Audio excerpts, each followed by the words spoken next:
Okay, so I need to tell you about something that's been eating at me for days now, and it's not what you think. You've probably seen the headlines: Trump lashing out at Canada again, more tariff threats, more insults. But here's what nobody's talking about. Why is he so fixated on Mark Carney specifically? Not Trudeau, not some policy disagreement, Mark Carney. And the answer, it's going to tell you more about Donald Trump's actual fears than anything he's ever said out loud. Stay with me because what I'm about to show you changes everything. Let me start with a moment that didn't get enough attention. 3 weeks ago, Mark Carney gave a speech, measured, boring even, about trade policy and economic stability. The kind of speech that normally puts people to sleep. Trump's response, volcanic, not just angry, threatened.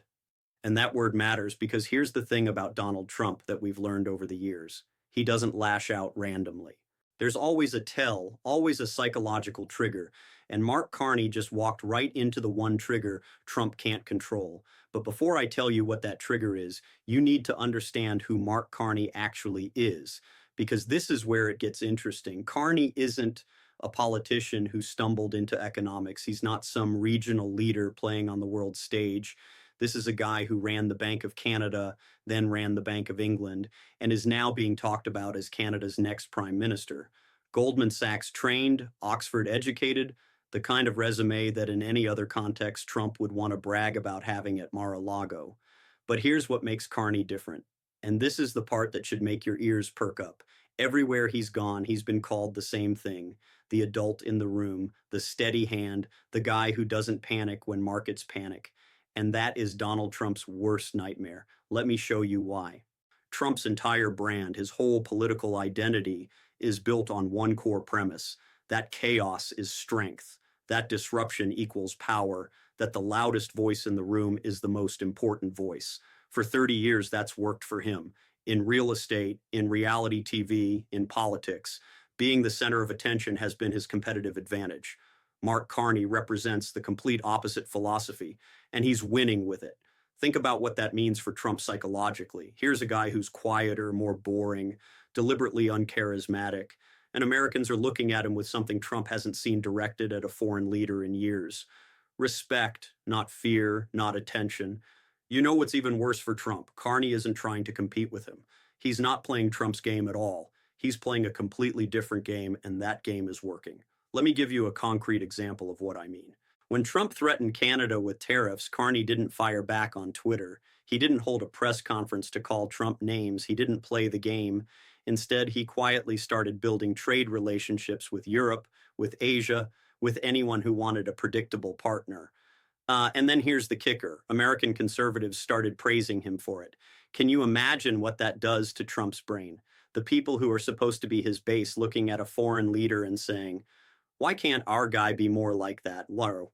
That's not a political problem for Trump. That's an identity crisis. Now, here's where this gets really psychological, and I want you to follow me on this because it explains so much. Trump's power has always come from controlling the emotional temperature of the room. He escalates, you respond, he escalates more, and suddenly everyone's operating at his frequency. That's how he's dominated Republican politics for a decade. That's how he's controlled media cycles. He sets the emotional tone and everyone else reacts to it. Carney refuses to react. And that refusal is more threatening to Trump than any insult could ever be. Because here's what Trump actually fears more than anything: irrelevance, not losing, relevance. He can spin losing. He's been spinning losses his whole life. But being ignored, being treated as if your tantrum doesn't matter, that's the one thing he can't spin. And that's exactly what Carney is doing. Not ignoring Trump out of disrespect, but treating him the way you treat a problem to be managed rather than an enemy to be fought. It's clinical, it's cold, and it's working. Let me show you the pattern, because once you see it, you can't unsee it. Every time Trump attacks Canada, Carney's response is some version of, we remain committed to our partnership with the United States. Boring, right? But watch what happens next. While Trump is still raging on social media, Carney is on the phone with European leaders, Asian trade ministers, building exactly the kind of stable, predictable partnerships that Trump's chaos makes impossible. In other words, Carney is using Trump's volatility as a competitive advantage, and Trump knows it. That's why he's so angry. But there's another layer to this, and it's the layer that I think really gets under Trump's skin. Mark Carney is everything Trump pretends to be. Think about it. Trump sells himself as the successful businessman, the deal maker, the guy who knows economics, but Carney actually is those things. He actually ran central banks. He actually stabilized economies during crisis. He actually has the credentials Trump wishes he had. And he's doing it all without the performance, without the gold toilets, without the spectacle, just competence, quiet, boring, effective competence. That contrast is devastating for Trump's brand because it exposes something Trump has spent his entire life trying to hide. That real power doesn't need to announce itself. You want to know how I know this is what's really happening? Look at who else Trump attacks this way. Not strong opponents, not people who are beating him. He attacks people who make him feel inadequate, people who have something he wants but can't buy or bully his way into having respect, legitimacy, actual competence. Mark Carney has all three, and he's not even trying. That's the part that probably drives Trump the craziest. Carney isn't competing for attention. He's just doing the job. And somehow that's more threatening than any competitor Trump's ever faced. Now, let me connect this to something bigger because this isn't just about two guys and their egos. What we're actually watching is a clash between two completely different models of leadership. And the terrifying part for Trump is that Americans are starting to prefer the model he doesn't represent. For years, Trump convinced a lot of people that strong leadership looks like dominance, loud, aggressive, unpredictable, always on offense. That worked when people were angry and wanted disruption. But here's what's changing. People are exhausted. They're tired of the chaos. They're tired of waking up wondering what crisis is going to blow up their day. They're tired of leaders who treat every disagreement like a personal war. And when they look at Mark Carney, they see an alternative they didn't know they were missing. Calm authority, measured responses, someone who absorbs pressure instead of amplifying it. That's not weakness to them anymore, that's strength. And that realization is spreading. You can see it in the way conservatives talk about Carney. They're not praising his policies necessarily. They're praising his temperament, his steadiness, the fact that he doesn't make everything about himself. And every time someone says that out loud, it's an implicit criticism of Trump. Why can't our leader be like that? The question doesn't even need to be asked directly. It's hanging in the air.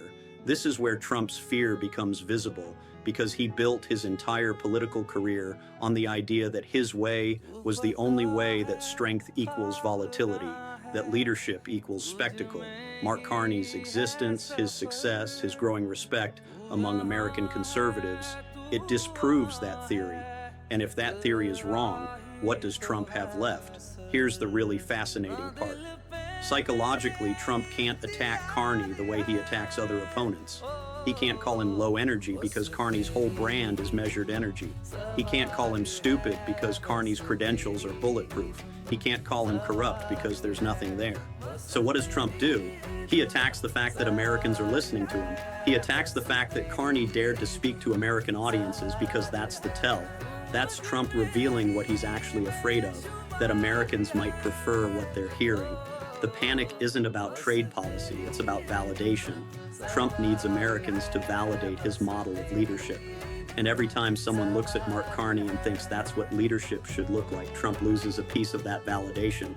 Now, here's where this gets uncomfortable for Trump and why I think this particular fight is different from all his other fights.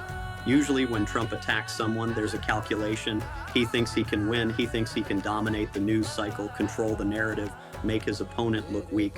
But with Carney, there's no win condition. If Trump escalates, Carney doesn't escalate back, which makes Trump look unhinged. If Trump backs down, he looks weak. If Trump ignores Carney, keeps doing exactly what he's doing, building partnerships, earning respect, making Trump's chaos look like an obstacle to manage rather than a force to fear, Trump's caught in a trap of his own making, and the more he struggles, the more he proves Carney's point. This is what I mean when I say this is about fear, real visceral fear, not fear of losing an election or a trade deal, fear of becoming irrelevant, fear that the world is moving on, fear that his model of leadership is being replaced by something he can't compete with. And you know what the saddest part is, Trump's right to be afraid. Because what we're watching in real time is a shift in what Americans consider legitimate leadership. The spectacle is losing its power. The chaos is losing its appeal.